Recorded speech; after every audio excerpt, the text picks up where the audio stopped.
Bem, dando continuidade a este encontro, a nossa próxima aula será sobre despacho aduaneiro, aspectos jurídicos e práticos, a ser ministrada pelo excelente senhor Marcos Munhoz Morello, que abrevio o currículo dele dizendo: o Dr. Marcos Munhoz Morello é auditor fiscal da Secretaria da Receita Federal do Brasil, mestre em Engenharia de Materiais pela Universidade Estadual de Campinas, engenheiro industrial mecânico pela Escola de Engenharia Industrial de São José dos Campos. Então, eu passo a palavra ao Dr. Morello, que me parece que prefere falar em pé para poder demonstrar o seu material de trabalho. A palavra está com o senhor. Obrigado, doutor. Obrigado a todos. Bom dia, né? Ainda estamos na parte da manhã. Bem, pessoal, eu peço a liberdade para vocês para expor de pé, né? Eu já conversei com o doutor Jorge, né? Infelizmente, acho que eu vou ficar nesse ponto aqui, eu vou ficar de costas para ele, mas eu pedi autorização para ele, ele disse que não tem, está tudo bem, né? Gente, eu já fui devidamente apresentado, né? Então vamos direto ao tema, dado o nosso tempo, né? Que nós temos aqui, que é bem pequenininho, né? Bem, gente, o nosso tema, então, ele é o despacho aduaneiro de importação, né? Nós temos o despacho aduaneiro na exportação e o despacho aduaneiro de importação. Nosso tema é na importação, né? Bom, o despacho aduaneiro de importação, ele, numa linha temporal, ele está mais ou menos aqui, né? Mais ou menos não, precisamente aqui, né? Uma linha temporal, né? Expressa nesse gráfico aqui, é um gráfico simples, um gráfico bobinho, né? Mas expressa uma importação comum de mercadorias estrangeiras para dentro do território nacional, né? Olha só, embarque da mercadoria, chegada da mercadoria em território nacional, registro de uma declaração de importação, desembaraço da declaração de importação e entrega da mercadoria pelo fiel depositário ao importador, né? Então, esse gráfico é uma linha temporal, né? E o despacho aduaneiro é um procedimento que vai estar constituído entre esses dois intervalos aqui, né? O registro da declaração, né? E o desembaraço dela. E o termo técnico aqui, gente, aqui eu demonstrei só o registro da declaração de importação, mas, tecnicamente falando, né, no comércio exterior, seria o intervalo compreendido entre qualquer declaração que o contribuinte faça até o seu desembaraço, né? Então, o despacho aduaneiro sempre vai estar, o procedimento de despacho aduaneiro sempre vai estar constituído entre o registro da declaração e o desembaraço, né? Eu queria chamar a atenção para vocês da palavra procedimento, né? É um procedimento, né? O despacho aduaneiro é um procedimento, né? Constituído de vários atos processuais tendentes a verificar quem é o importador, qual é a mercadoria, né? E verificar se está sendo cumprido as regras para a importação dessas mercadorias para dentro do país. Tudo bem, gente? Então, depois a gente vai voltar a falar sobre o procedimento, né? Bom, dentro do procedimento de despacho aduaneiro, nós temos outros procedimentos que são aplicáveis aqui nesse intervalo, né? Um deles o Dr. Remy já falou, né? Que é o procedimento especial, né? Tendente a apurar fraude no comércio exterior. E o outro é um procedimento chamado conferência aduaneira, né? Que esse procedimento de conferência aduaneira ele se presta para verificar qual vai ser a intensidade de investigação e fiscalização implementada sobre aquela mercadoria que está entrando dentro do nosso território nacional, né? Então, ele é um procedimento paralelo ao procedimento de despacho aduaneiro que vai demandar qual vai ser a intensidade de fiscalização a ser implementada sobre aquele produto. Tudo bem, gente? Tá? Bom, o comércio exterior, então, ele é eminentemente um comércio de... Só um pouquinho, gente.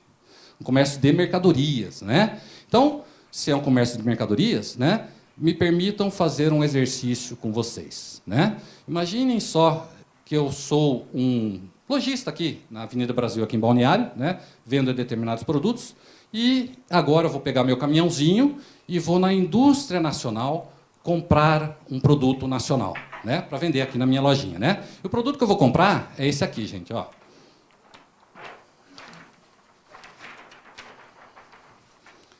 Gente, Que produto é esse? Né?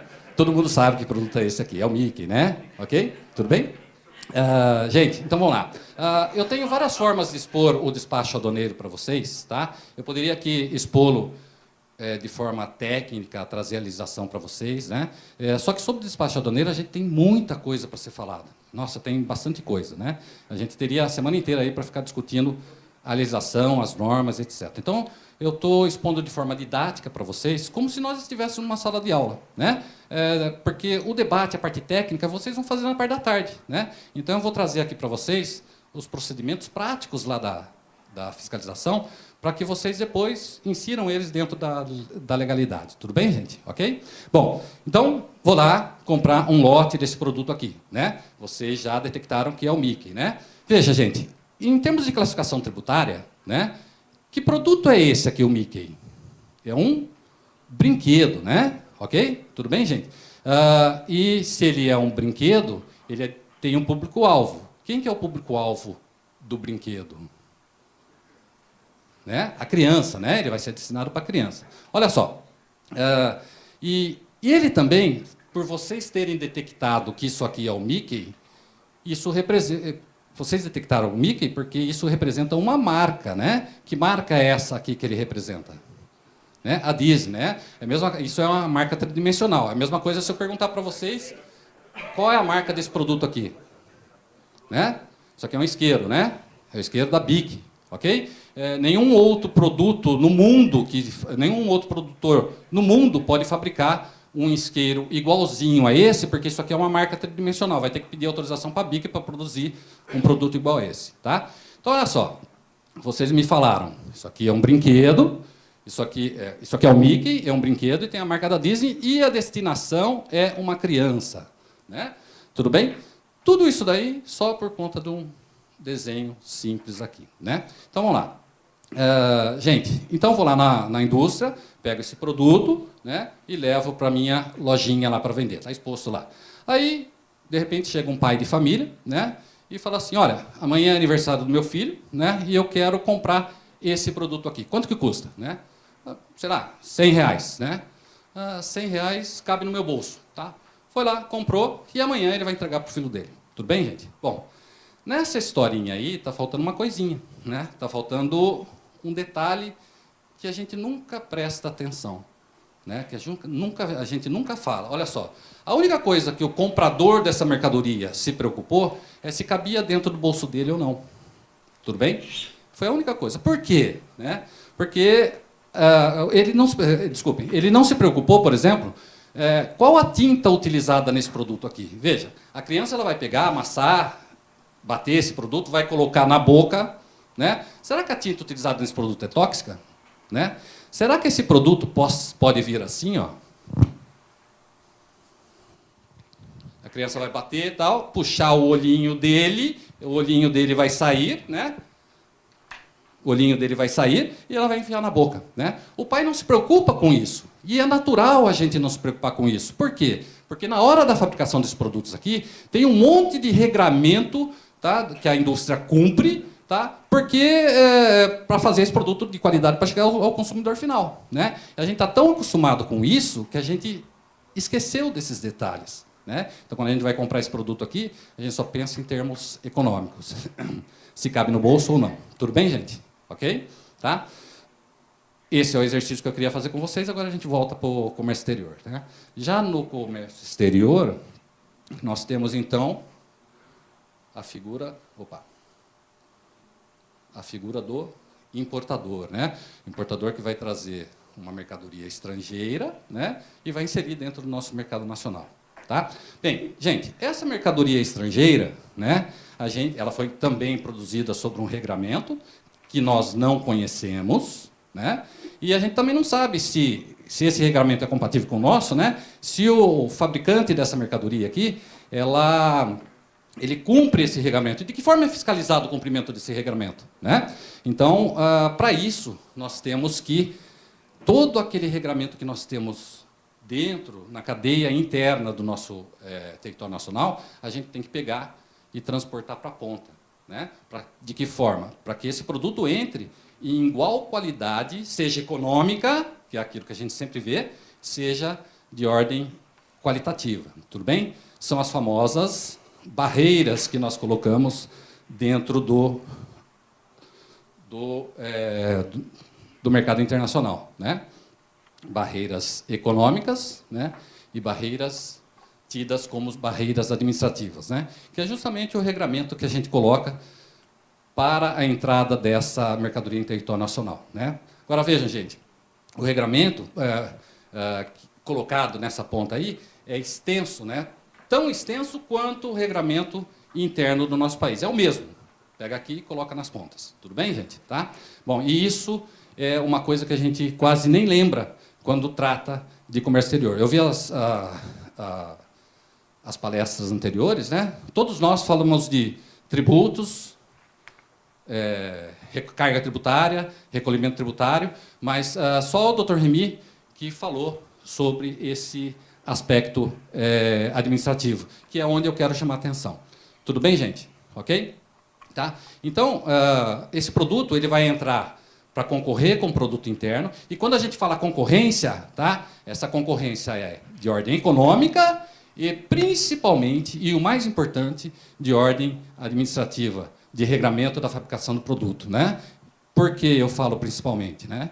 Eu não daria um produto desse aqui para o meu filho, né? Colocar o olhinho dentro olhinho dele, do brinquedo, dentro da boca do meu filho. Tudo bem, gente? Tá?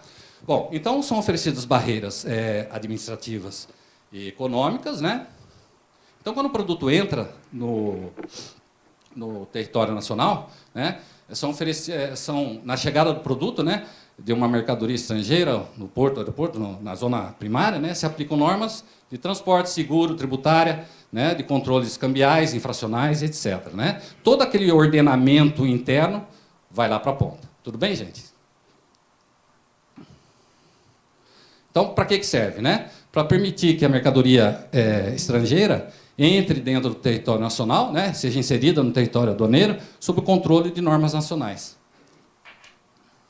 As normas aduaneiras possuem seu foco na proteção contra a ingestão de forma indiscriminada do produto estrangeiro no território nacional. Tudo bem, gente? Bom, e qual é o bem a ser tutelado, gente? Né? Quais são os bens a ser tutelados? É normal a gente pensar apenas no aspecto econômico, né? Mas todos esses casos aí são bens a serem tutelados, né? Olha só, e aí vem um conceito que a gente ouviu ali, de amplificar o conceito de erário, né? Erário público, né? Se esses são os bens a serem tutelados, o erário público são esses caras aí, né? A gente sempre pensa em ordem econômica. Pô, o cara está recolhendo tributo, então não está causando dano ao erário, né? Mas, por exemplo, se a gente não conhecer o exportador da mercadoria, isso não é o direito do consumidor, gente? O exportador da mercadoria não é contribuinte, né? Não é o direito do consumidor que é tutelado? Se isso aqui for corrompido, dano ao erário público. Ok, gente? Tudo bem? Isso é muito importante, tá? E isso tem regramento nacional que foi para a ponta também. Tudo bem? Tá? E veja, vocês falaram para mim que o consumidor dessa mercadoria aqui é a criança, né? Então, por que essas normas aqui na ponta? Para proteger, principalmente, que todos os produtos, seja nacionais ou internacionais, né, vão para o consumidor, né? Então, no fim, o bem maior a ser tutelado é esse último aqui. Tudo bem, gente? Tranquilo? Tá? Então, é por isso esses regramentos na ponta. Bom, então agora vamos para a parte prática, né? Como é que é efetuado essas barreiras? Como é que, na prática, se coloca barreiras tanto de ordem econômica quanto de ordem administrativa, né? De ordem econômica, vocês já sabem, né? A tributação. Mas quem que coloca qual vai ser o tamanho da alíquota, né, a ser aplicada na hora por exemplo, do imposto de importação, né, na hora que o produto vai entrar dentro do território nacional, né? Nós temos lá deixa eu voltar lá. Nós temos um órgão, né, chamado CAMEX, subordinado ao MDIC, né? Ministério do Desenvolvimento, Indústria e Comércio, né, que faz um estudo das mercadorias nacionais, então ele faz um estudo do aspecto econômico, né, das mercadorias nacionais, também faz um estudo do aspecto de qualitativo em cima das mercadorias nacionais e também faz um estudo, o mesmo estudo para as mercadorias estrangeiras, vindas de cada país, né? Então ele estuda a fabricação da mercadoria, quanto que custa, né? E aí ele calcula, né, quanto que vai ser necessário para essa mercadoria estrangeira entrar dentro do país para concorrer de forma leal com os nossos produtos nacionais. E aí ele coloca, em termos econômicos, né, coloca o valor da alíquota, a faixa da alíquota, né, que vai ser necessária para oferecer como tributação, como barreira econômica para esse produto entrar dentro do país, né? Da mesma forma, ele faz esse estudo administrativamente, né, ver quais são as leis necessárias à proteção à sociedade daqueles produtos que estão lá fora e coloca essas normas aqui na ponta, tá? Bom, abaixo desse órgão aqui tem esse cara aqui, né? Esse é uma secretaria, Câmara, Secretaria e depois Departamento, né? Ok? Abaixo dele tem o CSEX, que emite as normas, né? E o DSEX, que fiscaliza e concede uma coisinha chamada licença para importar, né? Licença de importação, né? Então, como é que funciona na prática? Então, dado esses caras aqui, né, principalmente o DSEX, né, como é que funciona na prática isso, né? O importador ele quer importar, por exemplo, esse produto aqui, né? Antes dele importar, ele já fica sabendo quais serão as barreiras econômicas e administrativas implementadas na entrada do produto dentro do território nacional que esse produto vai passar, né? Opa, eu preciso de uma licença de importação para importar isso aqui. Quando ele busca o DSEX para obter essa licença de importação, né, o DSEX já fez aquele estudo, esse cara já fez esse estudo, esse já emitiu a norma, e agora o DSEX já sabe tudo que precisa para dar a licença para importar para esse importador, né? Então aí o DSEX vai pedir a documentação para ele, as documentações que o DSEX normalmente pede, né? E se tudo tiver ok, né, a ele vai ser concedida a licença de importação, né? Tudo isso, gente, deixa eu voltar aqui, neste ponto aqui, antes do embarque da mercadoria. Tudo bem, gente? Então, veja, depois eu vou falar mais um pouquinho sobre isso aí, né? Mas o ponto mais importante deste gráfico temporal aqui é nesse momento aqui. É nesse momento, eu vou falar de logística daqui a pouco, né? É nesse momento que o importador estabelece toda a logística de importação daqui até depois da entrega, né? Até o produto chegar no seu estabelecimento, né? Nesse momento aqui, ele já sabe de tudo, né? Ele já sabe o que vai ser aplicado sobre sua mercadoria, ele já sabe todas as barreiras que serão implementadas sobre sua mercadoria, né? E já sabe, inclusive, questões de tempo. Tudo bem? Tá? Daqui a pouco a gente vai falar sobre tempo. Vocês receberam aí um gerencial aqui da alfândega de Itajaí, né? Daqui a pouco a gente vai falar sobre esse gerencial, que a gente fala um pouquinho de tempo também, né? Tudo bem? Alguém tem alguma dúvida até aqui, gente? Vocês podem me interromper, que eu terei o maior prazer de responder, tá? Claro, depois vai ter o debate, né? Bom, tudo bem aqui então, gente? Tá? Bom, então aí, o que o importador faz?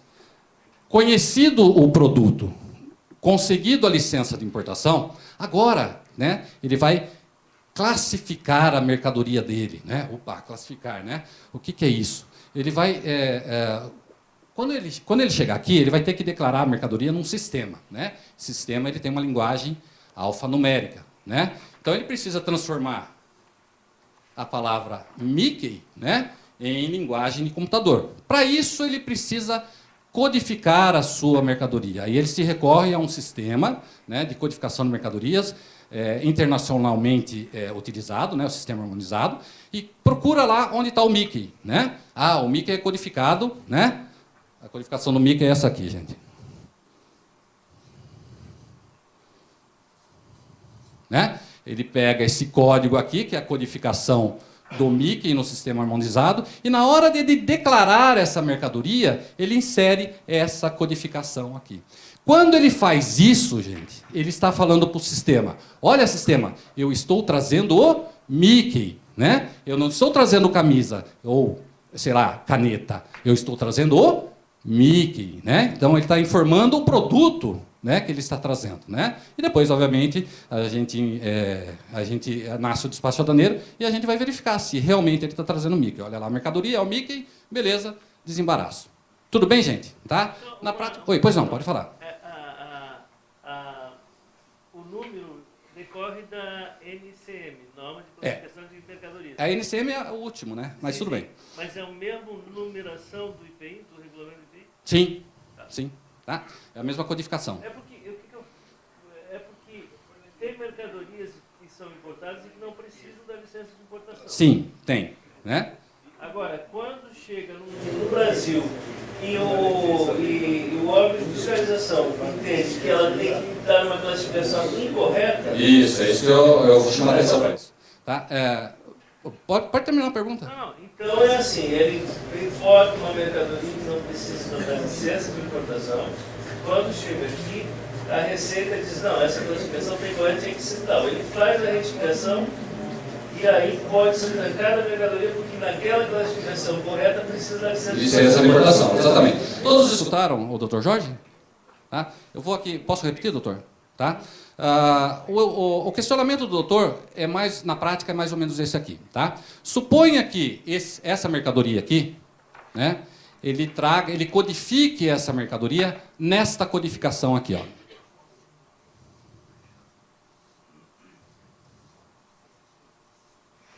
3926, 9090.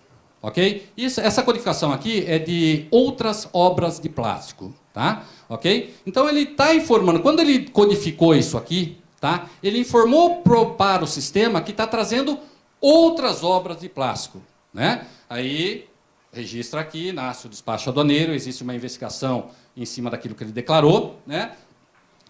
E o fiscal, né, da Receita Federal, ele descobre que a codificação está incorreta. Né? Então agora ele vai ter que acertar a declaração dele para esta codificação, que é a codificação correta. Isso acontece a cada 5 minutos lá dentro da Receita Federal. Isso é uma situação totalmente comum. Tá? Bom, só que para essa classificação aqui, e para ele retificar a declaração dele, o sistema exige que ele tenha a licença para importar deste produto aqui.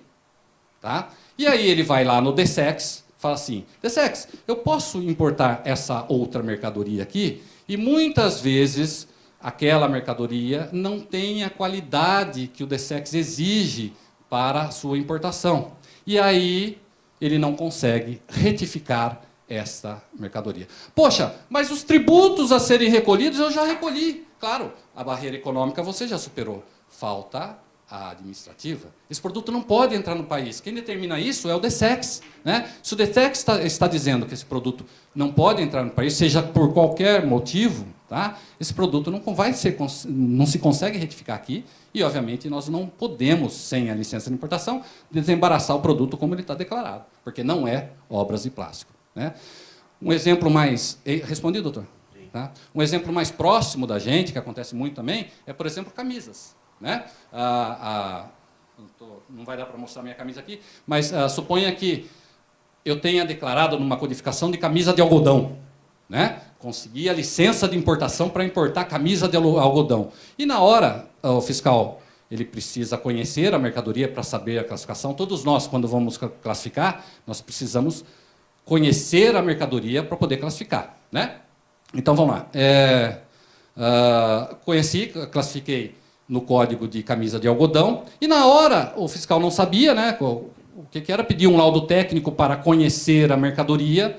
O resultado desse laudo técnico demonstrou que a mercadoria era camisa, mas não era de algodão, camisa de poliéster, por exemplo. Tá? Então aí é outra codificação, você tem que informar para o sistema que essa mercadoria é camisa de algodão. Para isso, mesmo ele tendo licença de importação para camisa de algodão, né, ele vai ter que correr atrás de licença para a camisa de poliéster. E muitas vezes tem tratamento administrativo diferente. E ele justamente classificou como sendo de algodão para tentar burlar essa regrinha, né? Para tentar conseguir importar esta mercadoria dentro do país. E aí ele não consegue licença para camisa de poliéster. Isso é muito importante, a gente sempre tem que pensar no tratamento administrativo, esquecido por todos nós. Tudo bem, gente? É bastante comum, inclusive dentro da minha área, tá?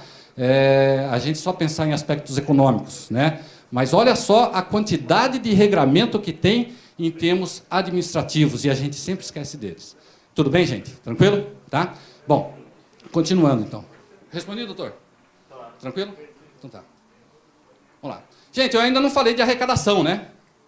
Já foi falado nas palestras anteriores, né? Vocês viram que até agora eu falei de barreira administrativa, barreira econômica, e não falamos de arrecadação, né? Nós somos senhores do assunto, né? E nós sabemos que a arrecadação, em termos aduaneiros, ela está em segundo plano. Embora os tributos aduaneiros sirvam para arrecadar, né? Não é essa também, né? Não é essa a função principal dos tributos aduaneiros, como eu já falei, né? Como nós todos já sabemos, né? Os tributos aduaneiros servem para impor barreiras econômicas no produto a ser inserido dentro do nosso território, né? Então, aqui eu só trouxe um slide para a gente entender o que nós estamos falando aqui na frente, né?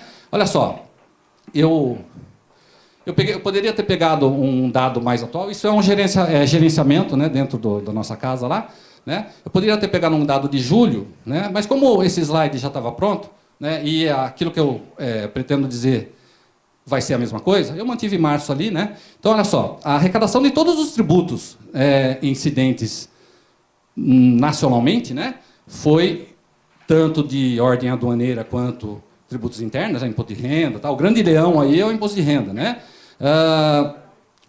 No mês de março, deu 95 bilhões e 500 milhões de reais, né? Os tributos que incidem no comércio exterior são esses aqui, né? Nós temos o imposto de importação, imposto de exportação, IPI, o IPI agregado, né? O PIS e a COFINS, a CID, o AFRIM, que agora antes era da Marinha e agora está com a gente, né? E a TUS, né? Taxa de utilização do Siscomex, né? Quando a gente entra lá para digitar uma declaração de importação, a gente já paga uma taxinha também, né? Tudo bem? Esses são os tributos administrados pela Receita Federal no comércio exterior, né? Olha só. E no mesmo mês de março, considerando os principais tributos, né? II, IPI, PIS e COFINS, né? Olha só a arrecadação só a nível nacional na aduana desses 4 tributos aqui no mês de março, né? 7 bilhões 905 milhões. Se você observar esse número isoladamente, numerão, né? Vai estar arrecadação, né? Mas se você observar isso de forma comparativa, né, com esse valor aqui, né, vocês vão ver que não dá 10% do arrecadado a nível nacional no mês de março. Tá? Então, veja, afinal, embora esse valor aqui venha compor este cara aqui, tá? Ele não é tão relevante quanto ele é sendo o oferecimento de barreira econômica para o produto estrangeiro entrar dentro do território nacional. Tudo bem, gente? Então, a arrecadação ela é importante, sim, né? Mas, em termos aduaneiros, ela fica num segundo patamar. Ok, gente? Tudo bem? Tudo bem, doutor? Está valendo ali? Bom, continuando, né?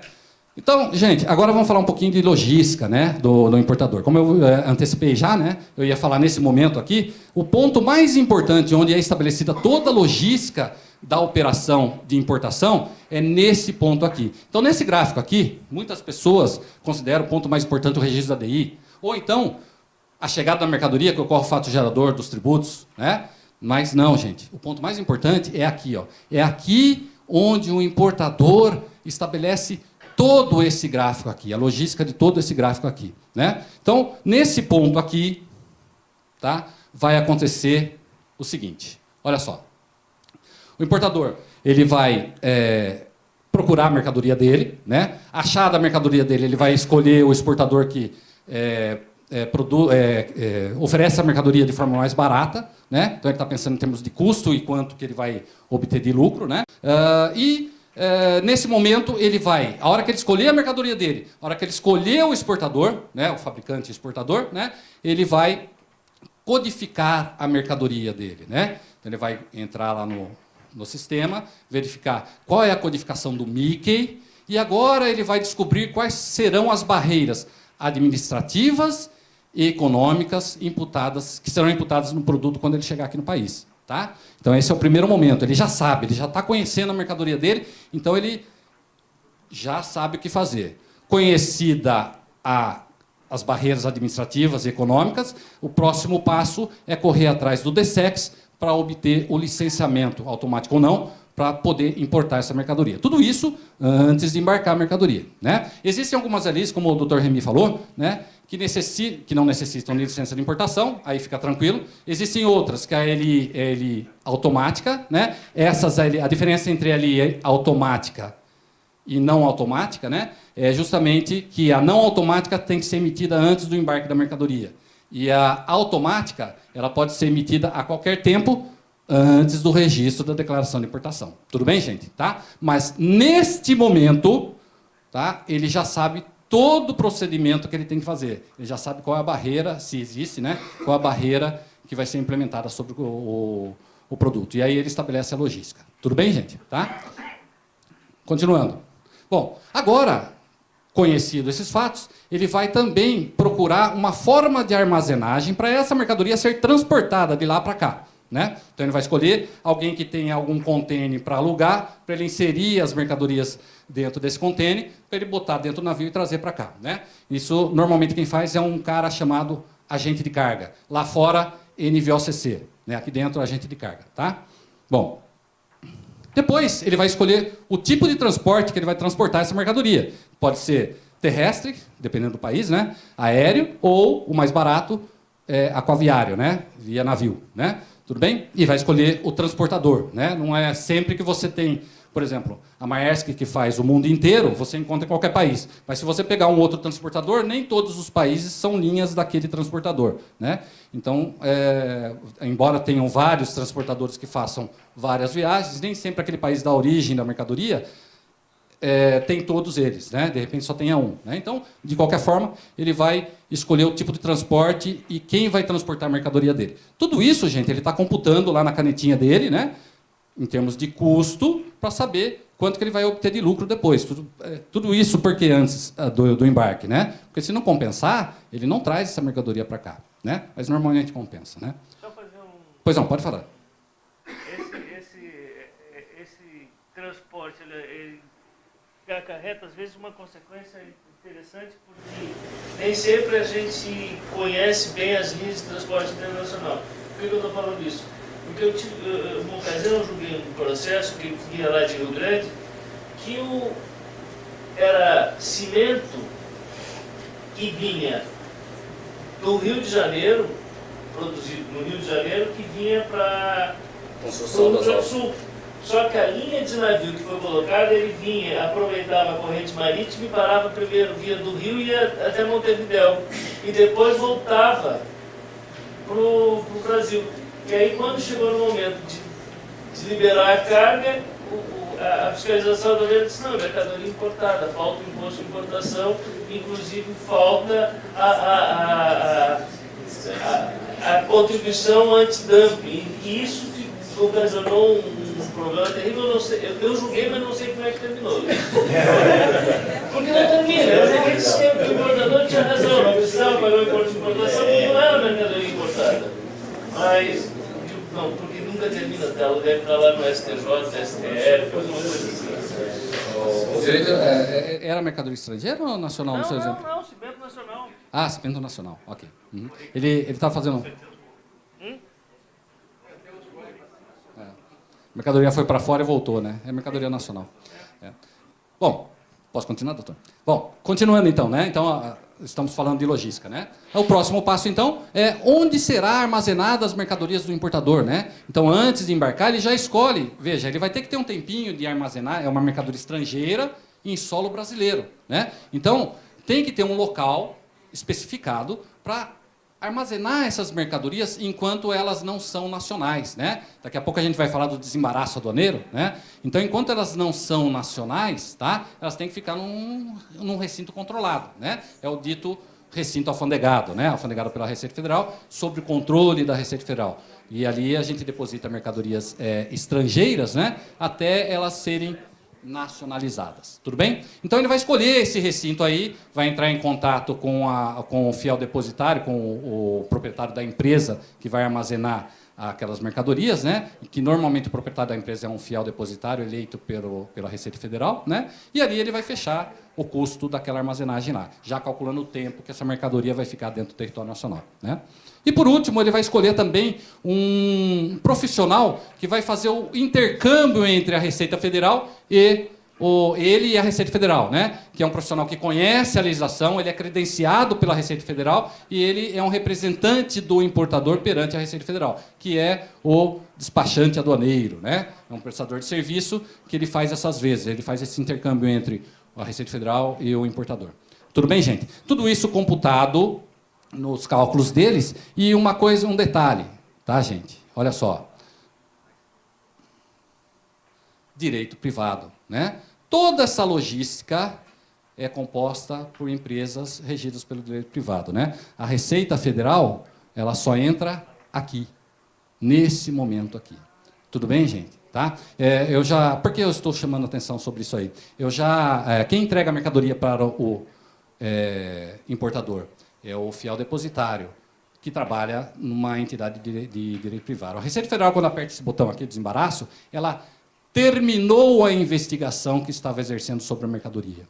Tá? Então, ela não tem mais papel. E eu já peguei casos em que o fiel depositário não queria entregar a mercadoria para o importador, uma mercadoria já desembaraçada, porque o importador não tinha apresentado. Daqui a pouco a gente vai ver os documentos necessários para recolher essa mercadoria, né, para o importador ter essa mercadoria, e o importador não tinha apresentado para o fiel depositário a guia de recolhimento de um tributo estadual, que é o ICMS. Né? Então, como ele não tinha feito prova de que não havia sido recolhido o ICMS, olha, a lei me manda segurar essa mercadoria enquanto você não me apresentar essa guia aí. Enquanto você não apresentar, eu não entrego a mercadoria para você. Uma mercadoria já desembaraçada, né? E aí ele promoveu uma ação federal contra a Receita Federal e tentando convencer que era a Receita Federal que não estava entregando essa mercadoria, né? Então nós estamos falando de entidade privada, né? E de tributo estadual, que não tem nada a ver com a Receita Federal. Embora a Receita Federal controle isso também, né? Ele tem que recolher, né? É uma parceria entre que a gente faz com o governo estadual, né? Mas essa demanda foi passada pela lei para o fiel depositário. Tudo bem, gente? Ok? Tá? Bom, continuando. Então, aqui,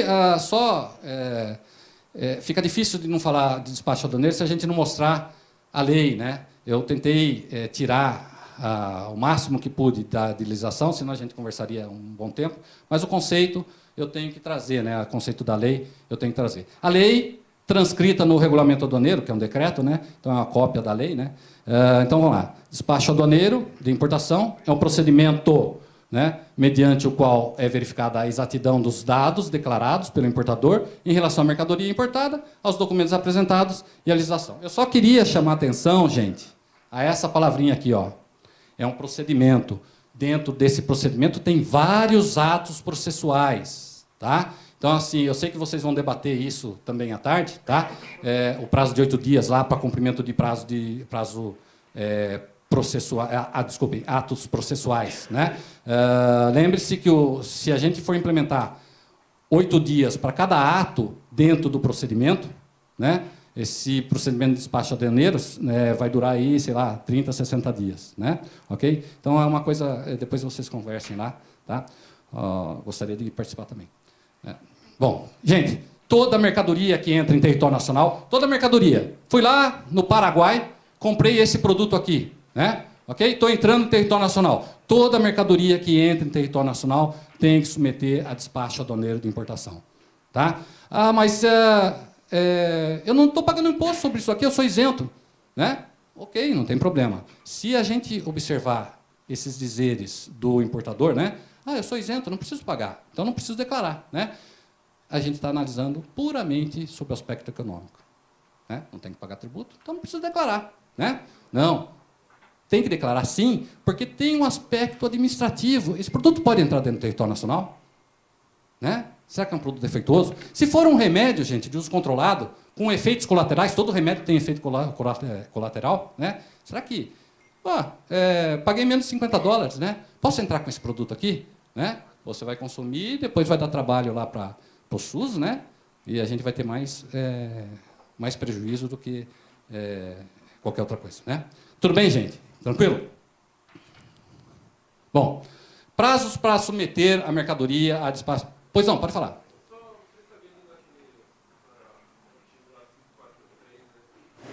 Toda a mercadoria do exterior deve ser importada, mas isso é para a pessoa jurídica. Uma pessoa física também. Física também. Todo mundo. Tá, mas mesmo dentro da cota, por exemplo, que nem no... Isso, então, assim, vamos lá. A regra é essa, né? Ótima pergunta, tá? A regra é essa. E nós estamos falando de mercadoria. A tua pergunta se refere à bagagem, ok? Para a bagagem, embora essa regra aqui também se reporte à bagagem, tá? Como nos aeroportos, né? E nas fronteiras em geral, né? Existe muita bagagem. Por exemplo, quer ver uma coisa? Aquele formigueiro humano lá em Foz do Iguaçu, na ponte, é bagagem. Isso é um problema no país, né? Tem um monte de gente lá, óbvio, né? Que quando eles levam aquelas bagagens para um determinado depósito e junta tudo ali, aí ela se transforma em mercadoria, né? Mas naquele momento lá, ela é bagagem. Então, veja, quando a gente fala de bagagem, a gente tem que trabalhar a bagagem. É normal você fazer uma pergunta assim. E aí a isenção, né? A gente tem que fazer um estudo da bagagem assim. Primeira pergunta que a gente faz. Deixa eu ficar de frente para o doutor aqui. Primeira pergunta que a gente faz, né? Primeiro você tem que fazer uma pergunta numa caixinha, né? Esse produto é bagagem? Né? Não vai para a isenção que vai errar, né? Esse produto é bagagem? Se a resposta for sim, a gente vai para um lado, né? Se a resposta for não, necessariamente ela é mercadoria, né? Aí vai outra legislação. Próximo passo, né? Então foi sim a sua resposta, né? Próximo passo. Que tipo de bagagem é? Acompanhada ou desacompanhada? Porque se for acompanhada, tem um caminho dentro da legislação de bagagem. Se for desacompanhada, tem outro caminho. Então, nessa sua pergunta, ela é acompanhada. E agora, ela tem isenção? Né? Se for, dependendo do transporte que você usar, vamos supor que seja o aéreo, né? Aéreo, no caso, tem a isenção é até $500. Se esse produto aqui ele custou $600, ótimo, tenho isenção até 500, pago o tributo na base de 100, ok?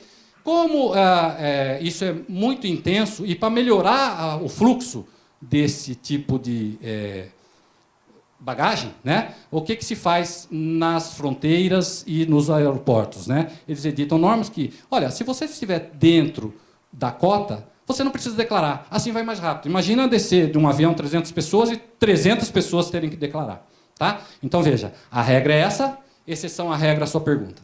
Tudo bem? Tudo bem, gente? Então, voltando aqui, né? Bom.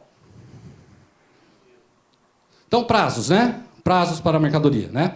Para submeter ao despacho aduaneiro. Toda mercadoria que entra em território nacional entra por zona primária, né? Então, 90 dias em zona primária para submeter a mercadoria a despacho aduaneiro de importação. Se ele não fizer isso, ele comete uma infração, né? E a infração, obviamente, se existe infração, tem que haver uma punição, né? Ok?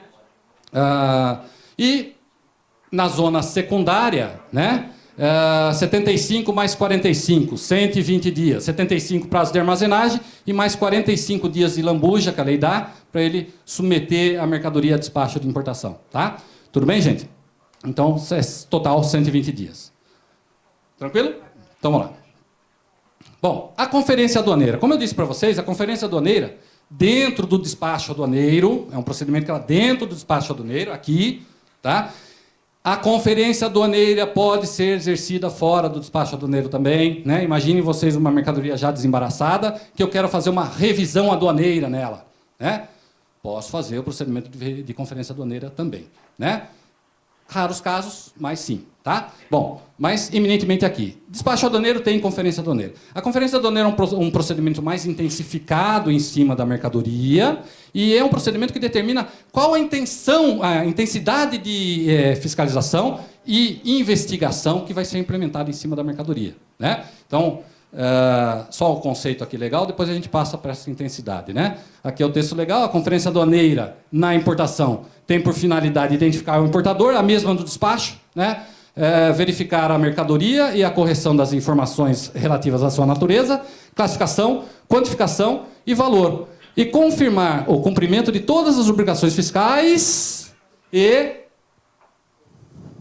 outras. Que são outras aí? Infelizmente o legislador foi bem pequenininho nesse outras, né? Ele poderia ter estendido um pouco mais. As outras são justamente aquilo que a gente falou no começo, né? Toda a carga de regramento colocada no imposto antes de ele entrar aqui. Obrigações fiscais e o resto de toda a legislação para a construção dessa mercadoria colocada aqui na ponta, né? Ok? Que é muito importante, gente. Lembre-se do olhinho. Sempre quando vocês forem pensar sobre o assunto, lembre-se desse olhinho do Mickey aqui e o filho da gente comendo esse olhinho, né? Olha, tem as regras aqui de fabricação desse produto aqui, tá? Ok, gente? Tudo bem? Bom. Tá. E como é que se implementa na prática, né? Como é que se implementa esta quantidade de fiscalização que vai ser oferecida ali sobre aquele produto, né? Então, o sistema, né, quando você registra a declaração de importação, o sistema dá aquela rodada, né, e dá uma cor para a minha declaração. O registro da declaração, né? Quando você registra a declaração de importação, nasce o despacho aduaneiro, e o sistema dá um número para a minha declaração, né? Nesse momento, ele dá o número e também dá uma cor para a minha declaração. Essa cor, né? Antigamente, essa rodada do sistema ela era aleatório. Hoje, com o passar do tempo, nós progredimos um pouco, né? Hoje não mais, gente. Praticamente o aleatório é bem pequenininho. Hoje existe ação humana. Daqui a pouco eu vou explicar aí, tá? Hoje praticamente não é quase nada aleatório, tá? Então aí o sistema dá uma cor para ele. A cor verde, né? A cor verde, a mercadoria automaticamente estará desembaraçada, né? Significa que os dados anteriormente lançados sobre o importador no Siscomex, né? Como é que funciona?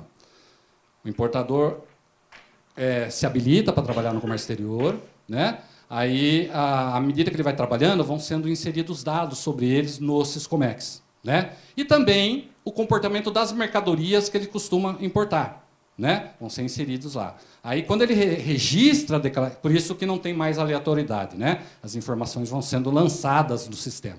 Aí, quando ele registra a declaração dele, né?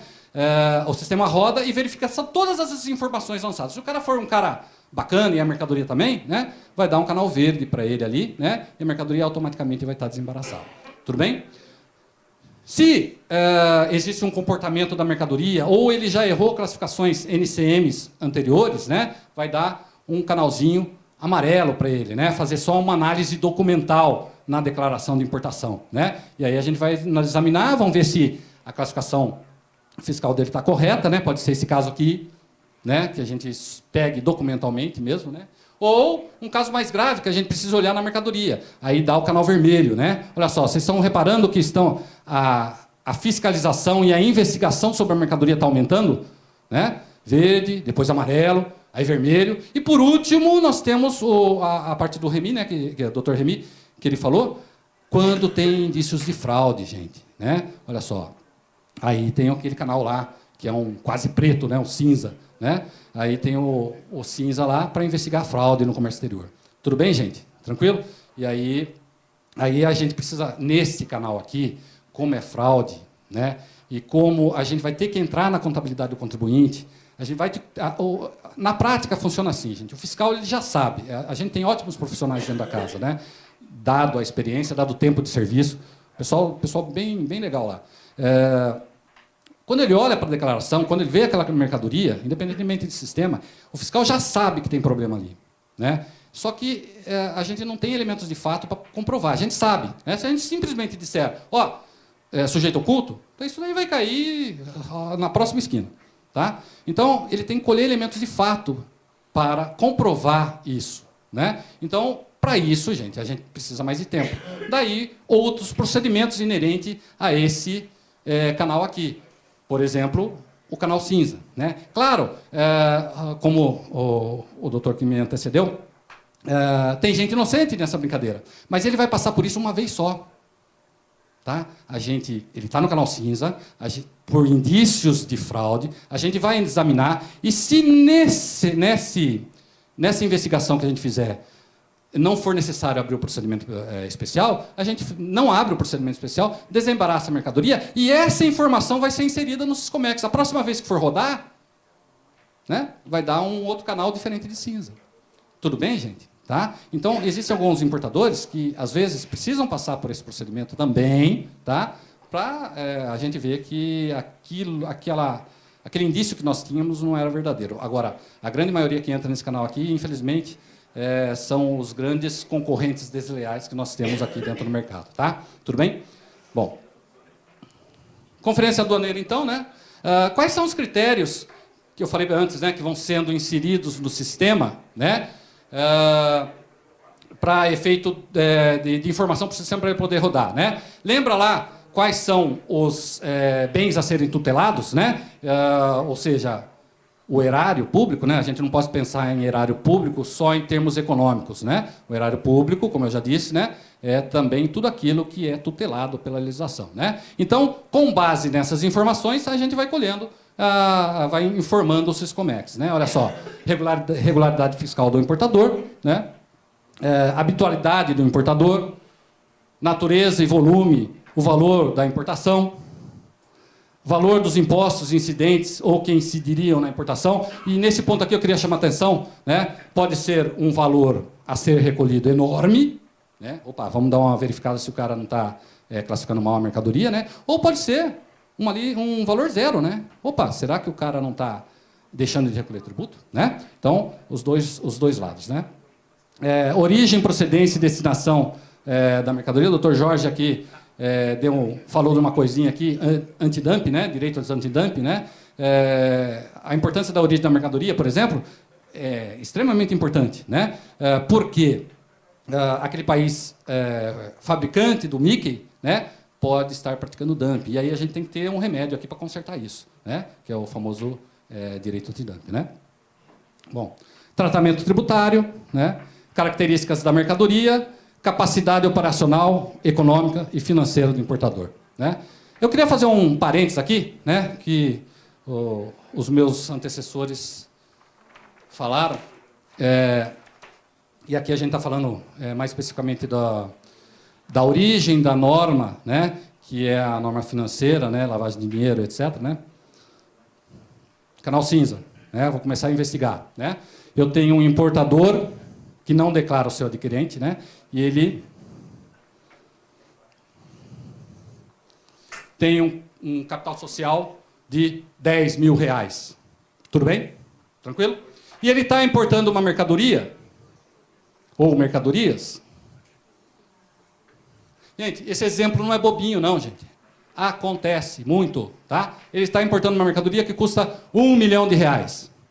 De cara, o sistema já vai jogar ele para o cinza, tá? Aí, vamos lá, vamos ver se o cara tem... Aqui, financeiramente, a gente não sabe, já está vendo, né, fratura exposta, que ele não tem condições de importar essa mercadoria. Alguém está injetando, provavelmente, indícios de alguém está injetando dinheiro dentro da empresa para ele poder importar. Tudo bem? Tranquilo? Bom, primeiramente, vamos ver se ele tem capacidade de emprestar esse dinheiro. Ok?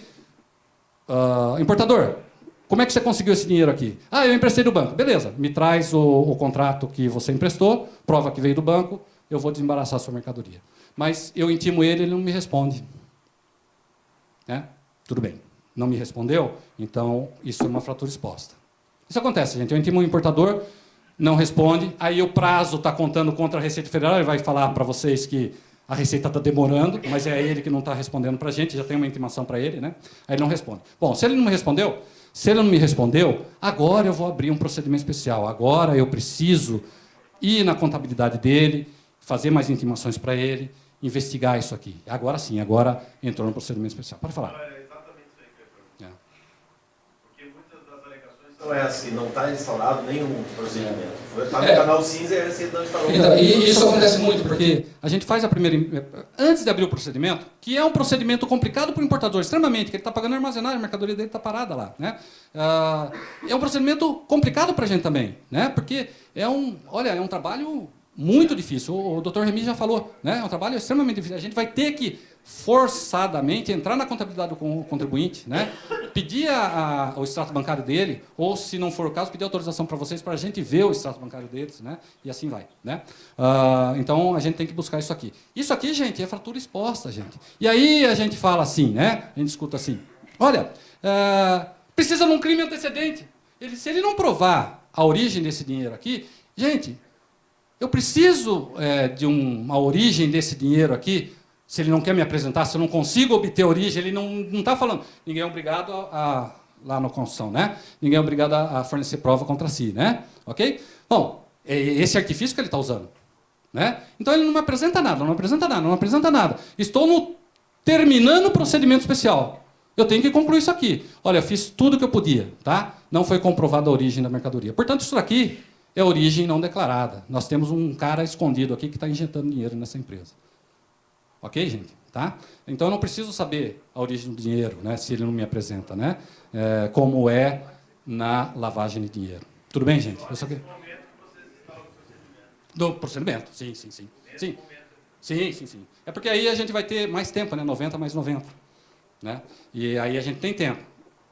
Todo esse tempo usufruído, né, depois dos 180 dias, olha, o cara não me respondeu. E esse 90 mais 90, né, a gente tem que extrair o prazo do contribuinte, né? 90 mais 90 e da ação da Receita Federal, né? Então, às vezes, a gente intima o contribuinte, ele leva 180 dias para responder para a gente, venceu o prazo. Né? E a gente só trabalhou um dia na mercadoria dele. Oi, pode falar, Raimundo. Pois não. Esse prazo, o procedimento especial é muitas vezes atacado no judiciário sob a argumentação, o incídio de que ele é excessivo, né? Impondo medidas excessivas em relação ao contribuinte. Mas eu queria deixar consignado que para você realizar essa investigação, é uma auditoria fiscal complexa, você tem que se debruçar por contabilidade de empresas que tem milhares de transações, você tem que se debruçar por extratos bancários ou comprovantes de operações de câmbio que são realizadas em outros países. Enfim, para você rastrear o dinheiro, você tem que lançar a mão de técnicas de auditoria que obviamente dependem da colaboração do importador, que não raro não quer colaborar porque não quer aparecer, não quer revelar quem está escondido atrás do manto da importação por conta própria. Né? E também a contabilidade, muitas vezes, se mostra imprestável, porque ela é feita com dolo para encobrir o real adquirido. Toda uma gama de artifícios contábeis. Eu estou falando aqui de fraude, não de operações lícitas. Mas a experiência demonstra que na fraude, a contabilidade, ela acaba servindo de prova contra os infratores.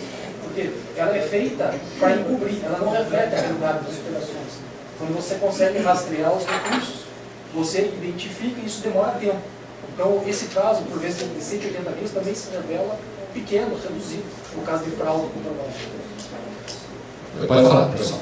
E apenas para trazer um esclarecimento, talvez não tenha ficado muito exposto nas nossas comunicações, a lei de lavagem de dinheiro, no artigo 2º, inciso 2, é claro em dizer que independe do processo de julgamento das infrações penais antecedentes, ainda que praticados em outro país, cabendo ao juiz competente para os crimes previstos nesta lei a decisão sobre a unidade de processo e julgamento. Ou seja, é uma prática absolutamente comum da jurisdição criminal, julgamento de crimes de lavagem de dinheiro, sem condenação e mesmo sem processo sobre os crimes antecedentes. Muito obrigado. Alguém um comentário sobre isso? Não? Então vamos lá. Gente, posso continuar aqui então?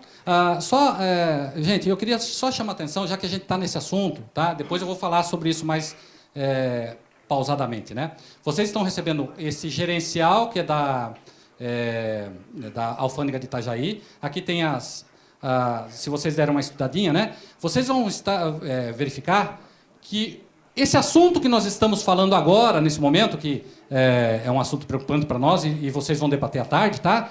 Trata-se apenas de 1% da população de mercadorias que importam na alfândega. Isso aqui vocês podem estender para o resto do país. Tá? Se vocês repararem na linha de janeiro de 2016, 1%.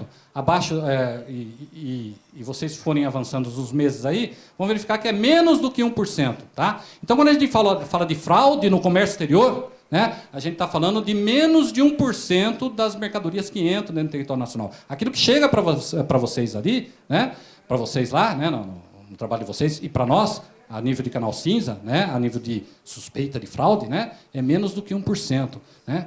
A grande maioria, 95% das operações de importação, esses são os caras bonzinhos. Todos eles foram desembaraçados automaticamente. Tudo bem? Essa é uma informação importante, a gente vai retomar daqui a pouquinho. Tá? Bom, vamos lá, continuando. Então, as informações que são inseridas no sistema, né? Voltando ao assunto lá, ocorrências verificadas em outras operações realizadas pelo importador. Então, além da capacidade dele, né? As outras operações precedentes no passado, né? Do importador. Tudo bem? Bom, desembaraço aduaneiro, bem rapidamente, né? Que já comentando sobre o desembaraço aduaneiro, o desembaraço aduaneiro tem um monte de conceito em cima do despacho aduaneiro. Eu selecionei apenas 3 aqui, tá? Os 3 mais fortes, tá? Um deles já foi falado, né? O desembaraço aduaneiro, ele é o procedimento que encerra o despacho aduaneiro e a conferência aduaneira. Nesse momento aqui, a gente encerrou o procedimento fiscal e investigatório que estava sendo feito em cima da mercadoria. Então, tomem cuidado, principalmente, com aquelas coisas.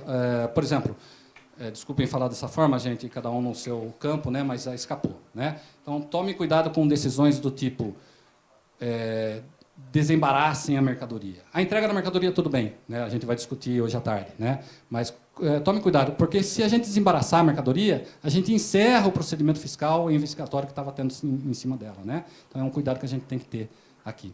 Tá? Desculpem falar dessa forma aqui, mas escapou, eu não era para falar. Tá? Bom, então... Bom, gente, encerra o despacho aduaneiro. Né? Outro ponto, né? Ele nacionaliza as mercadorias estrangeiras. Né? Então, agora, nesse momento, as mercadorias vão estar em pé de igualdade dentro do território nacional. Né?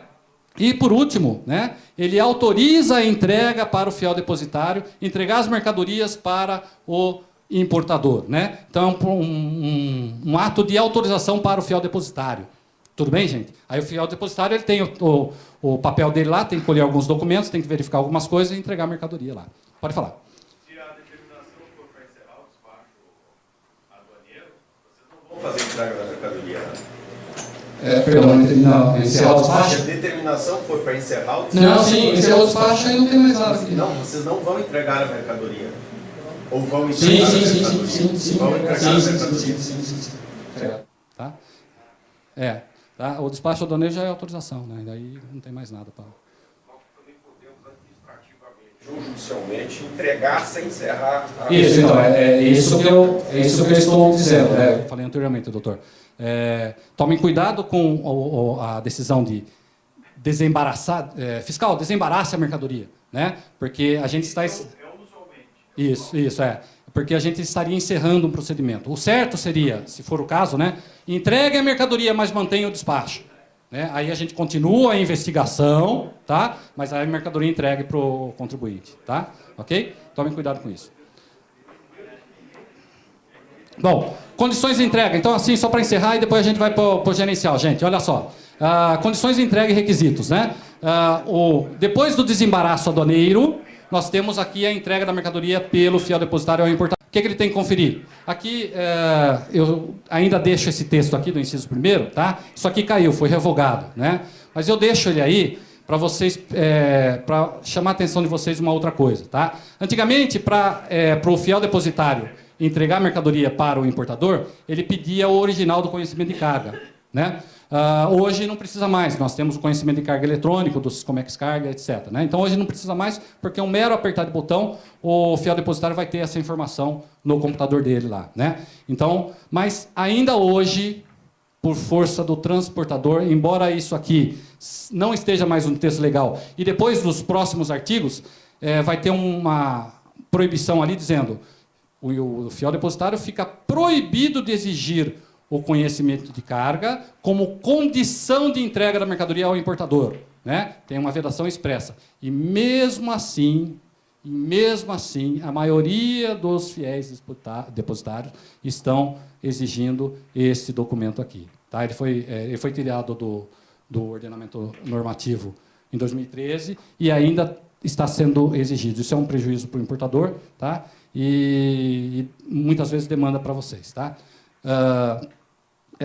Por que o fiel depositário ainda faz essa exigência? Porque o transportador, que é cliente dele também, pede para ele, ou determina para ele que ele faça essa exigência para o importador. Então, é uma questão comercial aí. Tá? Bom, outro documento que ele precisa verificar, olha só, o recolhimento do ICMS. Né? Então, a gente já falou sobre isso. Né? Okay?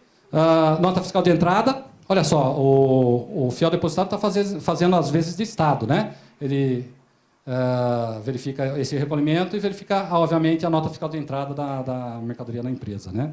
E a documentação de quem vai buscar a mercadoria, né? Que tem, de alguma forma, estar ligado com o importador. Tudo bem, gente? Tranquilo? Tá? Encerramos, então, aqui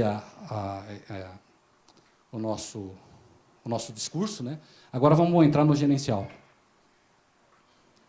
Esse gerencial, esse tabelamento aqui, gente, ele é fácil de entender. Tá? É bem tranquilo. Eu só vou orientar vocês para que vocês, à tarde, quando vocês forem conversar, sempre tenham em mente isso aqui. Embora seja um gerencial da alfândega de Itajaí, vocês podem transportar isso a nível nacional. Os números não vão ser os mesmos, mas serão bem semelhantes. Tá? A aduana brasileira se comporta dessa forma. O Dr. Remy já expôs, num dos slides dele, esses dados aqui. Então, estou repetindo o que ele já expôs. Tá? Olha só. Então, aqui, vamos pegar essa primeira linha aqui, que é o mês de janeiro, né? Só para a gente entender, e daqui a gente transporta para o resto desse tabelamento aí. Né? Vou ficar de costas para vocês agora, tá? Com licença. Gente, olha só. Em janeiro, 7.485 DIs foram registradas aqui em Itajaí. Destas 7.485, 7.011 são os caras bonzinhos, né? Foram parametrizados em declaração verde, né? Desembaraçadas automaticamente pelo sistema, com as informações deles, dos importadores e das mercadorias, já inseridas dentro do sistema. O sistema já fez uma pré-análise, tá? E desembaraçou automaticamente. Esses são os caras bonzinhos. Né?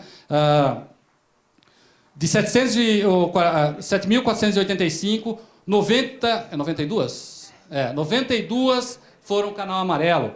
Tinha alguma inconsistência documental que poderia ser sanada apenas documentalmente. Né? 199 foram canal vermelho. Né? Precisou, além da documental, precisou fazer uma conferência física. E o pessoal malzinho, né? Não todos, né? Mas o pessoal, vamos colocar eles, né? Dessa forma, o pessoal malzinho foram 83, gente. Tá? Em números relativos, né? Tabela do lado ali. Né? Olha só, 95% das declarações efetuadas aqui em Itajaí foram canal verde. Né? 1% amarelo, 2% vermelho e o pessoal malzinho, apenas 1%. Esse pessoal é o pessoal que chega para nós, né? Para nós e para vocês. Tá? Pode falar.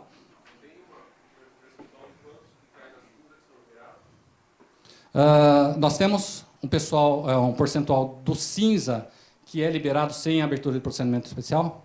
Nós temos esse dado? Não, aqui não. Nós temos, tá? Mas aí eu tenho que ir lá na Receita colher esse dado para apresentar.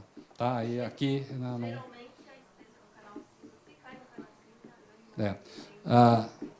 Ok, eu vou repetir. Geralmente, quando cai no canal cinza, tá? Se abre o procedimento especial. Caiu ali porque tem alguma coisa errada. É raro você não abrir o procedimento especial por conta daqueles indícios que foram... Porque geralmente, a gente faz a intimação inicial, a primeira, né? E ele não responde. Aí nos obriga a abrir o procedimento especial, que a gente vai ter mais tempo. Isso é a prática, isso acontece na prática mesmo. Tá? Okay, pode falar. Isso aí, mas é o seguinte, a questão da importação de pessoa física, de até $100, eu vi uma notícia de que a Receita vai acabar com isso aí. Ele vai tributar tudo. O senhor sabe de alguma coisa? Talvez o meu chefe possa dizer isso aí. Dos contribuintes que o limite é de 100, mas eles fazem várias importações diárias e estoura esse limite, a Receita me parece não tem controle nenhum e a legislação também não tem. Mas você está, desculpe, o senhor está falando de mercadoria ou bagagem? É remessa expressa. Remessa postal.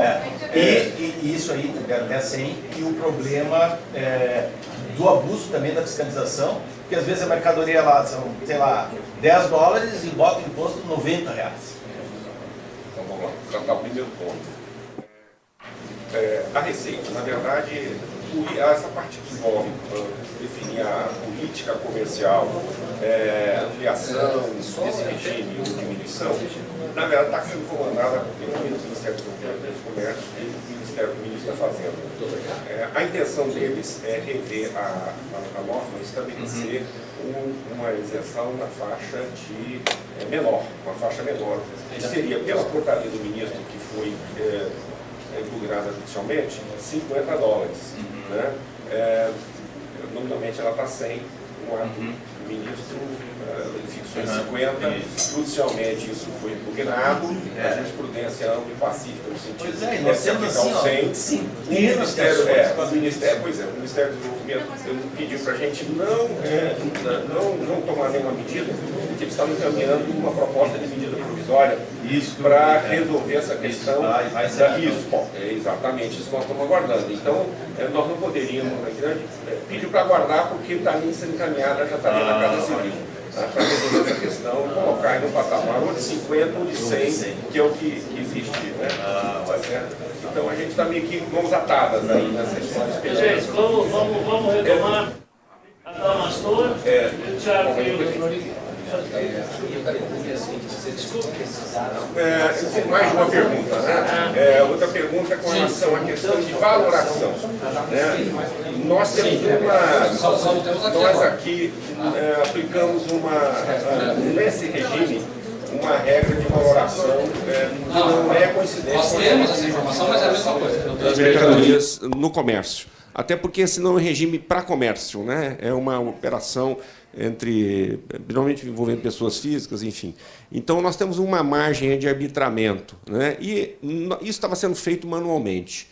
Nós estamos agora implantando no dia 30 desse mês de agosto um sistema eletrônico que vai permitir trabalhar e dar fazer um trabalho mais eficiente, tanto de valoração quanto de fiscalização, e capturar isso que você está colocando, que é o fracionamento. Várias importações sucessivas. Isso a gente vai conseguir capturar no nosso sistema. Enfim, essa área é uma área nova porque o comércio eletrônico cresceu muito, isso no mundo todo. Então, todas as aduanas estão se ajustando a trabalhar com essa realidade do comércio no mundo hoje, que é o comércio direto ao consumidor através do remessa expressa, remessa postal e negociações de e-commerce, né, que cresceram tremendamente no mundo todo e o Brasil não é diferente. Enfim, então nós estamos correndo atrás dessa nova realidade, estamos ajustando nossos sistemas e as nossas práticas. Ela tem exatamente, porque não vão conseguir fazer a cota, né, tem um limite na lei hoje que precisa ser observado. É isso aí. Obrigado. Só respondendo ao doutor... Ok, Adamastor. A doutora Adamastor me perguntou se eu tenho os dados em relação aos valores aduaneiros dessas mercadorias que entram no território nacional. Me perguntou se eu tenho os dados dos valores aduaneiros dessas mercadorias que entram aqui por Itajaí. Sim, eu tenho, né? Nós temos, mas aqui não, né? Eu tenho lá na Receita, mas assim, se vocês demandarem, nós podemos apresentar para os senhores, né? Dessas DIs aqui, né? O que representaria, né? Acho que é a pergunta do doutor, né? O que representaria esses 83 em termos de valor aduaneiro em relação a esses 7.111, né?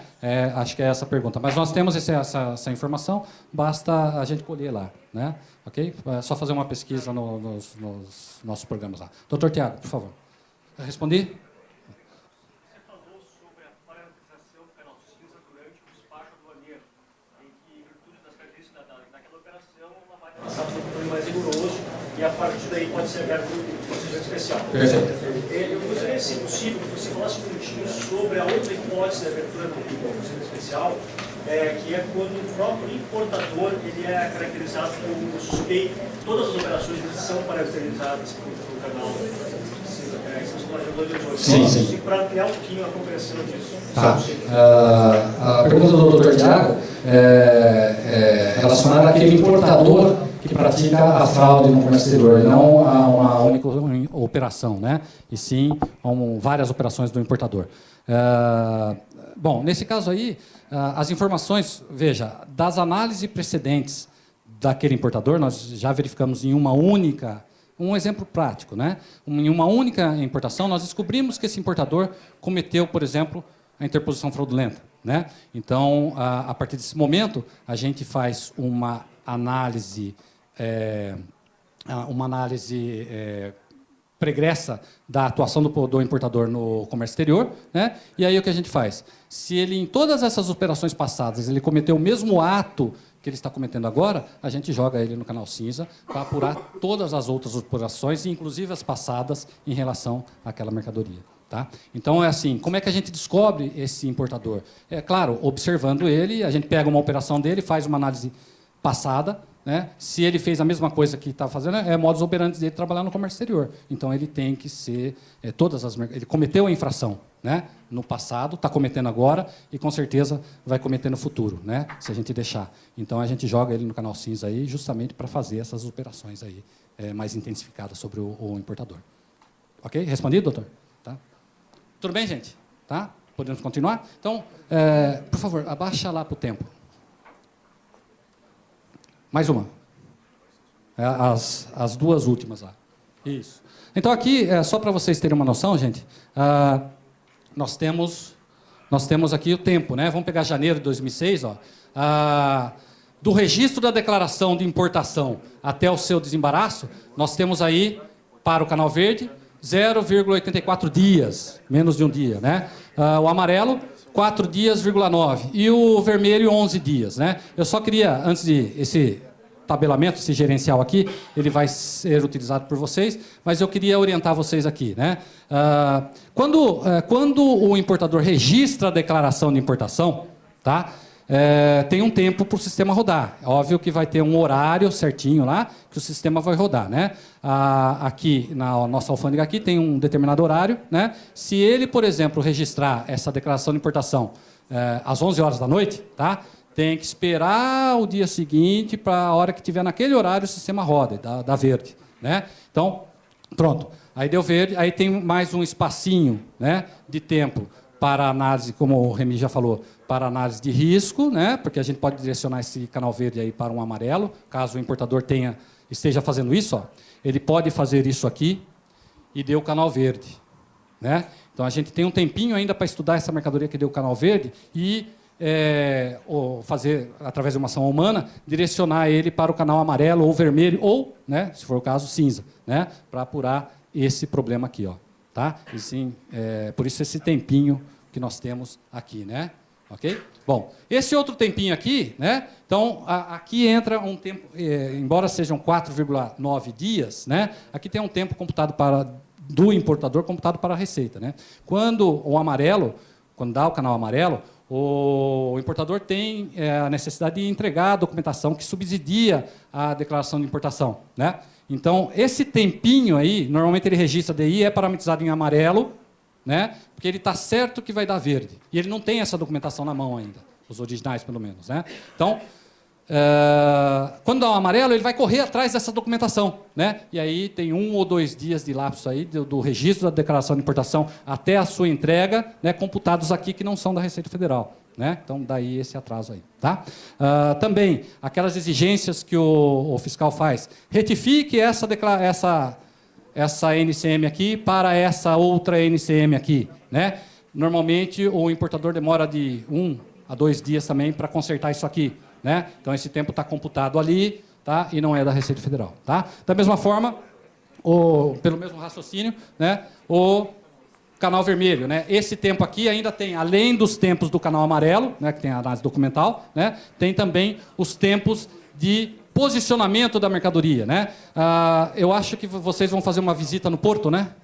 É isso, amanhã, né? Então vocês vão ver a quantidade de contêineres que tem lá. Então, fazer uma conferência física em uma das mercadorias que tem lá, primeiramente, o porto precisa ter um agendamento, né? Porque ele tem que mover os contêineres, achar a mercadoria e posicionar, né? E, então, esse agendamento está computado aqui, dentro desses 11 dias aí, né? Às vezes é agendado para daqui a 2, 3 dias para fazer a conferência física, né? E tem também a parte que demora, né? Abertura do contêiner, tirar toda aquela mercadoria de dentro do contêiner lá, né? Examinar a mercadoria e voltar, né? Isso demanda tempo também. Esse tempo está sendo computado para a Receita Federal e não deveria estar, é tempo do importador, né? Tudo bem, gente? Tá? Alguém tem mais alguma dúvida? Tá? Pois não. Não. 2015, 2016. Ok? Tudo bem, gente? Deixa eu passar aqui. Está escondido aqui, né? Isso aqui, né? Ok. Isso aí é uma média ponderada, tá? Olha só. Você pega esse valorzinho aqui, tá? Multiplica pela quantidade de DIs verde. Soma com esse valorzinho multiplicado pela quantidade de DIs amarelas. Soma com esse aqui, vezes a quantidade de canal vermelho e divide pela totalidade de DI, média ponderada. Tá? Ponderada. Tudo bem? Tranquilo, gente? Não. Oi, pode falar.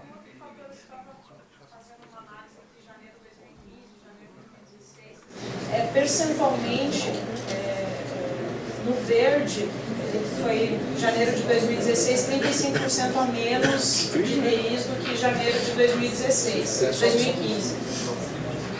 E aí eu fiquei curiosa aqui que o que foi parametrizado no cinza, comparando janeiro de 2015 com janeiro de 2016, deu 650% a mais. Aí eu estava aqui, assim, o incremento... Às vezes, claro, às vezes, ok. Às vezes acontece alguns pontos, é como qualquer gerencial, né? Você pode subir um pouquinho o tabelamento? 2015 você estava falando, ou 2015, né? 2016. 2016 está... Ok. De vez em quando... Janeiro. Esse aqui comparado com os de baixo aqui, é isso? Janeiro de 2016 o cinza, 83, e janeiro de 2015 o cinza, 11. Percentualmente... Ok. Aqui, inclusive, a Giovana... Pode subir para 2015, embaixo. Tá ok, tá aparecendo ali já. 11 e... Agora sumiu de 5. É 11 com 83. Aí. Aqui. Então... Isso dá 650% a mais de incremento, sim.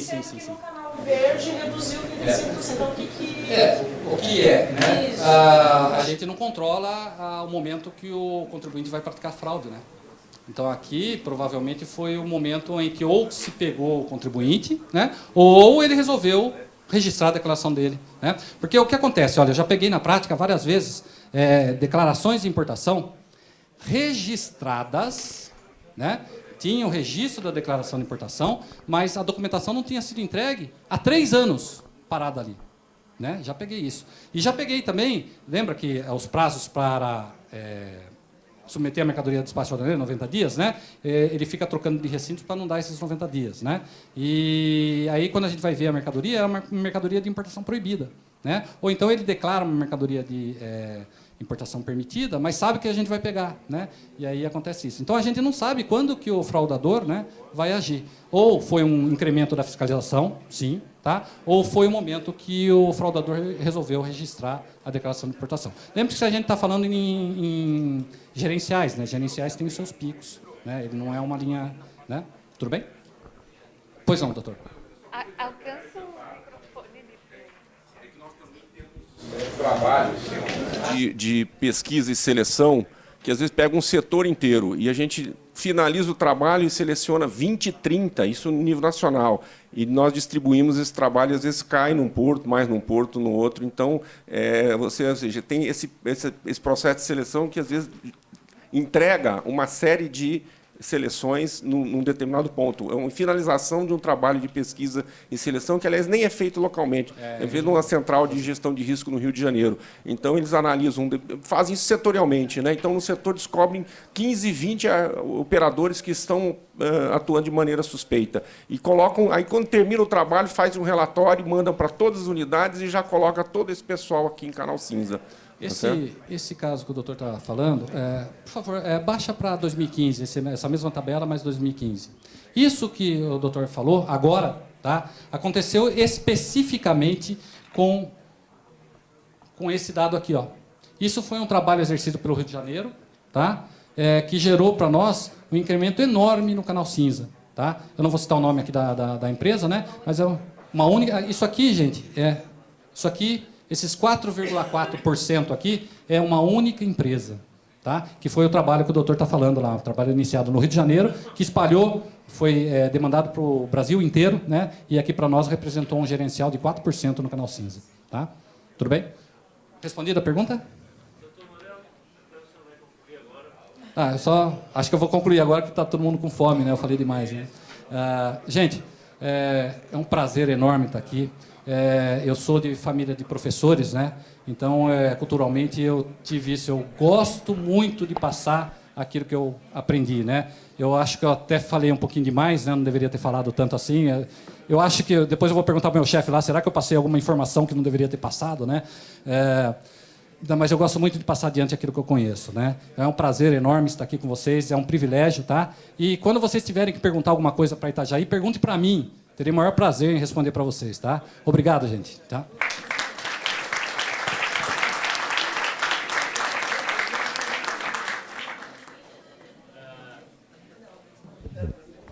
Pela pequena amostra que tivemos de manhã, já se vê que nosso encontro vai ser muito produtivo. Tenho certeza que contribuirá muito para o nosso trabalho. E eu declaro encerrada a parte da manhã. Como atrasamos meia hora, iniciaremos meia hora mais tarde, durante a tarde, que começará às 14h30 com os grupos de trabalho. Eu declaro encerrado esta parte, então, do nosso encontro. Obrigado.